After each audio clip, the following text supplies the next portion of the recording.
जय हिंद, नमस्कार साथियों। स्वागत है आपका अपना YouTube channel Kishore Sharma defence honour पर। तो यहाँ पर बहुत ही शानदार और बहुत बड़ी खुशखबरी जो है आपके सामने दिख रही है। एसएससी जीडी की सबसे बड़ी भर्ती परीक्षा, जिसका आपको बहुत ही दिनों से इंतज़ार था, ठीक है, वो यहाँ पर आपके सामने आ चुकी है और उसके आवेदन भी स्टार्ट हो चुके हैं। तो उसकी हम सारी आपको डिटेल यहाँ पर देने वाले हैं। एसएससी जीडी की सबसे बड़ी भर्ती, सबसे पहले जो आप होर्डिंग देख पा रहे हैं हमारा, है ना, और उसमें आवेदन शुरू हो चुके हैं, जो कि कल से मतलब 27/10 से स्टार्ट हुए हैं। और उसमें अगर एजुकेशन की बात करें तो मात्र 10th पास वाला कहीं से भी किसी भी राज्य का हो इसमें आवेदन कर सकता है, ठीक है। उसकी अगर एज की बात करें तो एज है उसकी 18 से 26 वर्ष। कितनी है? 18 से 26 वर्ष। महिला एवं पुरुष दोनों के लिए, मतलब गर्ल्स और बॉय दोनों इसमें आवेदन कर सकते हैं।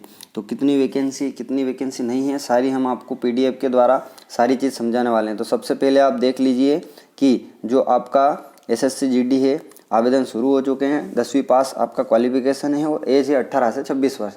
तो चलिए सीधा चलते हैं पीडीएफ की तरफ, ठीक है, बिना देर करें। तो यहाँ पर जैसा कि आप देख रहे हैं कि इसके जो डेट ऑफ फॉर्म डालने की जो तिथि है ना, हम थोड़ा सा जूम कर देते हैं ताकि आप आसानी से देख पाएँ। तो इसके जो फॉर्म डालने की तिथि है वो है 27/10/2022 से 31/11/2022 तक, मतलब 27 तारीख से इसके ऑनलाइन आवेदन स्टार्ट हो गए हैं और जो 30 तारीख है इसकी लास्ट डेट है, ठीक है। तो सबसे पहला काम तो मैंने आपको बताया कि इसके जो ऑनलाइन आवेदन है उनकी तिथि ये है, ठीक है। उसके बाद अगर इसकी बात करें तो यहाँ पर दिख रहा है आपको schedule of computer based exam. तो इसकी क्या होगी? एग्ज़ाम होगी, कंप्यूटर बेस्ड एग्ज़ाम होगी। और एग्ज़ाम की डेट भी यहाँ पर दे रखी है कि जनवरी 2023, मतलब जनवरी के पहले महीने में आपकी इसकी एग्ज़ाम होने वाली है। तो अगर आप आज से भी समय काउंट करते हैं तो आपके पास अक्टूबर छोड़ दे तो नवंबर, दिसंबर और जनवरी, लगभग 3 मंथ का जो समय है आपके पास, जो है 3 मंथ का समय अभी लगभग बचा हुआ है। चलिए इसके बाद इसमें क्या क्या चीज़ होती है उसकी सारी मैं आपको स्टेप बाय स्टेप सारी जानकारियाँ यहाँ पर प्रोवाइड करवाने वाला हूँ, ठीक है। सबसे पहले बात करते हैं इसकी टोटल वैकेंसी की, है ना। सबसे पहले इसकी बात करते हैं टोटल वैकेंसी की। तो इसकी जो टोटल वैकेंसी है वो लगभग 24,000 के आसपास है। कितनी है? लगभग 24,000 के आसपास इसकी टोटल वैकेंसी, 24,369, ठीक है। जिसमें आपका बीएसएफ आ गया, सीआईएसएफ आ गया, सीआरपीएफ आ गया, SSB, ITBP, Assam rifle, SSF और एनएसबी, सारी पोस्ट मिलाकर इसकी जो टोटल वैकेंसी है वो 24,369 यहाँ पर होने वाली है। जिसमें अगर बात करें ओनली मेल कैंडिडेट की, तो मेल कैंडिडेट की आपके यहाँ टोटल वैकेंसी है 21,000 के आसपास, 21,500। और अगर फीमेल कैंडिडेट की बात करें तो लगभग फीमेल कैंडिडेट की यहाँ पर 2626, मतलब लगभग 2,500 के प्लस वैकेंसी यहाँ फीमेल कैंडिडेट की, ठीक है।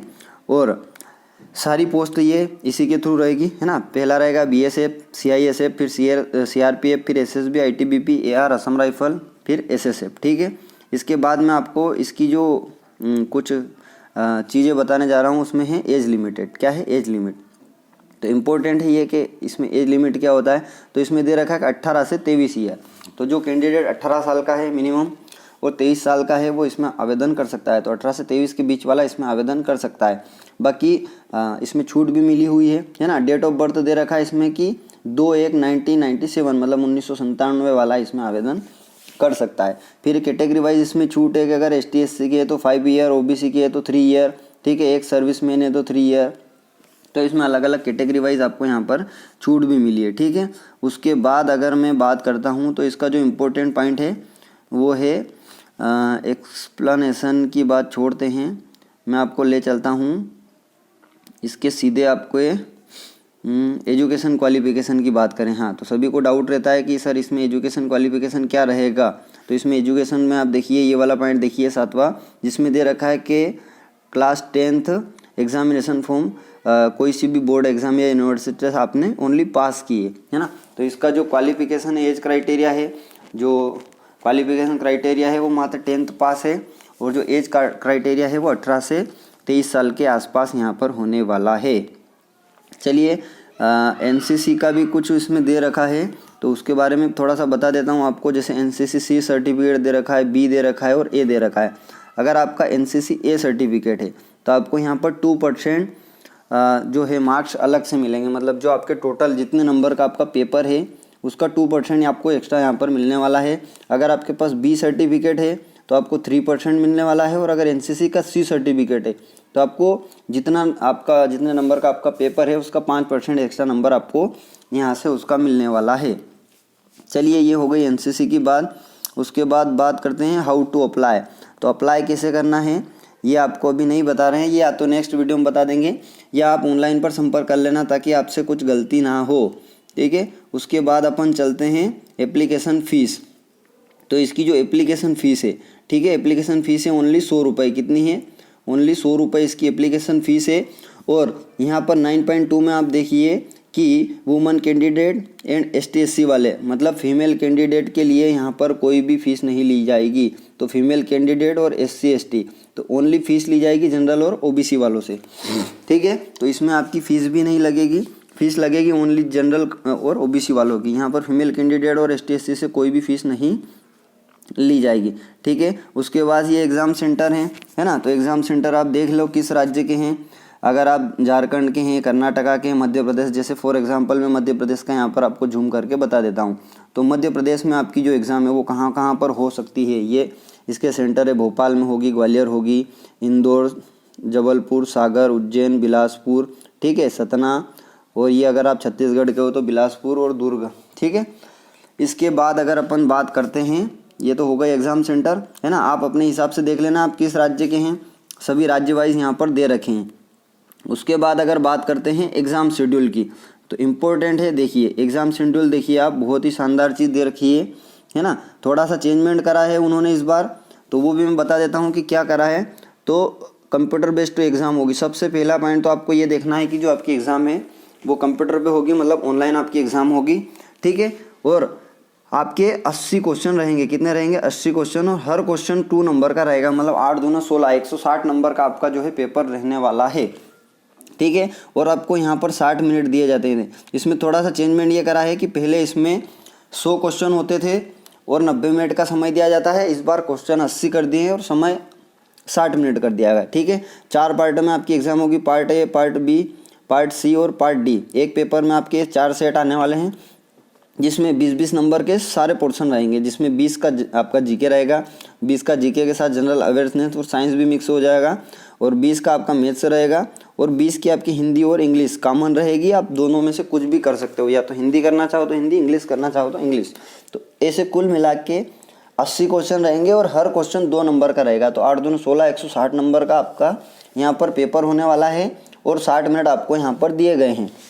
एक और बहुत ही काम की चीज़ इंपॉर्टेंट 11.12 देखिए, इसमें दे रखा है कि there will be negative marking of 0.50, मतलब आपके अगर गलत लगाते हैं या रॉन्ग आंसर लगाते हैं तो उसका आपको 1/4 मतलब 1/4 नंबर यहाँ पर कटता है, या 0.4, क्योंकि आपको 2 नंबर हर क्वेश्चन के मिलते हैं, और अगर आप गलत लगाते हैं तो 0.50 मतलब आधा नंबर आपका यहाँ पर माइनस मार्किंग होता है। तो इसका विशेष ध्यान रखें, नेगेटिव मार्किंग है इसमें, ठीक है, स्पष्ट बता रखा है। और क्या क्या चीज़ें इसमें थोड़ा सा और बता देता हूँ कि जैसे जो सिलेबस के बारे में दे रखा है ना, सिलेबस देख लीजिए कि जनरल इंटेलिजेंस एंड रीजनिंग में क्या क्या आएगा। तो रीजनिंग आपने पढ़ रखा है, एप्टीट्यूड, वर्बल, नॉन वर्बल, है ना। उसके बाद जनरल नॉलेज देख लेते हैं कि जनरल नॉलेज में कौन कौन से टॉपिक दिए हैं, तो ये आपको आराम से देख लेना। हिस्ट्री है, जियोग्राफी, इकोनॉमी है, पॉलिटी है। उसके बाद मैथमेटिक्स की बात कर लेते हैं, तो वही है, नंबर सिस्टम है, फ्रैक्शन है, भिन्न है, डेसिमल है, अर्थमेटिकल है, प्रॉफिट लॉस है, टाइम एंड डिस्टेंस है, रेशियो, जो कि आपने सबने पढ़ रखे हैं। उसके बाद ये हिंदी दे रखी है, हिंदी इंग्लिश, ये भी आप यहाँ पर देख सकते हैं, ठीक है। नेक्स्ट पार्ट पर आते हैं जो कि इम्पोर्टेंट है, फिजिकल टेस्ट, ठीक है। और सभी को पता भी है वैसे कि क्या क्या होता है, फिर भी अच्छे से एक बार बता देता हूँ। तो जो फिजिकल है वो होता है 5 किलोमीटर, मेल के लिए 5 किलोमीटर और फीमेल के लिए 1.6 किलोमीटर, मतलब 1600 मीटर तो लड़कियों के लिए होगा और 5 किलोमीटर लड़कों के लिए। लड़कों का टाइमिंग रहेगा 24 मिनट में आपको पास करना है, लड़कियों के लिए 8.5 मिनट, 8 मिनट और 30 सेकंड इसमें दिए जाएंगे। अगर आप लद्दाख से हैं तो इसमें आपको मेल फीमेल दोनों में फिजिकल चेंज हो जाता है। मेल का होता है 1.6 किलोमीटर जो कि आपको 6.5 मिनट में पास करना होता है, और फीमेल 800 मीटर जो कि 4 मिनट में आपको पास करना होता है। चलिए आगे थोड़ा सा बात करते हैं फिजिकल स्टैंडर्ड में, और अगर बात करते हैं तो हाइट की, है ना। तो इसमें हाइट जो नॉर्मल है वो मेल के लिए मांगी जाती है 170। कितनी मांगी जाती है? 170। तो मेल के लिए मांगी जाती है 170 और फीमेल के लिए मांगी जाती है 157। अगर आप अदर अदर कास्ट से या अदर रिलीजन से है तो इसमें आपको यहाँ पर छूट भी मिलती है। आप यहाँ पर देख सकते हैं, जैसे 162 मेल के लिए, फीमेल के लिए 150, 157, तो ये अदर कैंडिडेट के लिए यहाँ पर रहेगी। एक ओवरऑल की अगर बात करें तो यहाँ पर कितनी होती है, मेल के लिए 170 और फीमेल के लिए 157। नेक्स्ट आते हैं चेस्ट पर। कहाँ आते हैं, चेस्ट पर।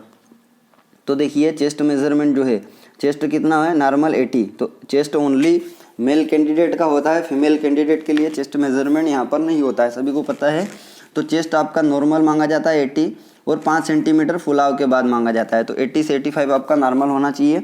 चेस्ट में भी यहाँ पर विशेष कैंडिडेट के लिए छूट दे रखी है, जैसे कि 76 दे रखा है, 78 दे रखा है, 77, और फुलाव कंपलसरी है, सभी में 5 सेंटीमीटर फुलाव कंपलसरी, ठीक है।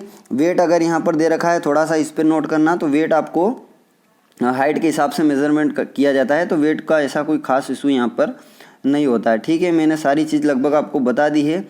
अब मेडिकल जो है, मेडिकल एग्जामिनेशन, तो ये मेडिकल आपका होता है। उसके बाद अगर बात करें तो एडमिशन ऑफ द एग्जामिनेशन, ये बात की बात है ना। आपको क्या क्या ले जाने हैं जब वहाँ जाने हैं, तो आपको आधार कार्ड है, आपका driving licence, PAN card, passport, ये सब बात की चीज़ें हैं, है ना। मोड ऑफ सिलेक्शन की क्या प्रक्रिया, ये भी दे रखा है ना। इसमें आप डालोगे, जब भी फॉर्म डालोगे तो इसमें फॉर्म डालेंगे कैटेगरी वाइज, जैसे ABCDEFG, है ना। तो ए में BSF से रहेगा रिलेटेड, CISF से रहेगा, फिर CRPF से रहेगा। तो ये सारी जो कैटेगरी है ये आपको ध्यान रखनी है, ठीक है। उसके बाद इसमें काम की जो चीज़ें हैं, मैंने लगभग आपको सारी चीज़ें बता दी है। फिर भी अगर कुछ लगता है तो मैं आपको यहाँ पर सारी चीज़ें शेयर करने वाला हूँ, ठीक है। तो लगभग सारी चीज़ें जो काम की थी वो मैंने सब बता दी है, ठीक है। तो आपको सबसे बढ़िया तो ध्यान रखना है कि वैकेंसी आपकी लगभग 24,000 के पार है ना। 24,000 प्लस आपकी यहाँ पर वैकेंसी है ना। और आवेदन आपके स्टार्ट हो चुके हैं, तो आवेदन आपके 27/10 मतलब कल से स्टार्ट हो चुके हैं, और लास्ट डेट है इसकी 30/11। तो लास्ट डेट का इंतज़ार ना करें और जल्दी से आवेदन करें और अपनी तैयारी में भिड़ जाए। आपको बिल्कुल समय नहीं दिया है, जनवरी में एग्ज़ाम ले लेंगे, ठीक है। और तुरंत मतलब इसमें इस बार लेत लतीफ़ नहीं होगा, क्योंकि जब 2015 में जब SSC हुई थी तो लगभग पूरा 1 साल लिया था। इस बार सारी चीज़ें ऑनलाइन हैं, एग्ज़ाम से सारा जो डेटा है टाइम का वो बिल्कुल बचा लेंगे ये लोग। तो बस भिड़े रहें, तैयारी करते रहें, और जो भी कुछ दिक्कत आती है हमारे चैनल पर हमसे संपर्क करते रहें। यहाँ पर हम आपको GK GS की वीडियो भी प्रोवाइड कराते हैं, मैथ्स भी कराते हैं। अगर चैनल पर नए हैं तो चैनल को सब्सक्राइब कर लें। आने वाले दिनों में इस पर बहुत ही शानदार क्लासेस होने वाली हैं, तो आप घर बैठे बिल्कुल निःशुल्क हमारे यूट्यूब चैनल से अपना सिलेबस बहुत अच्छे से कर सकते हो। इसी के साथ जय हिंद, जय भारत।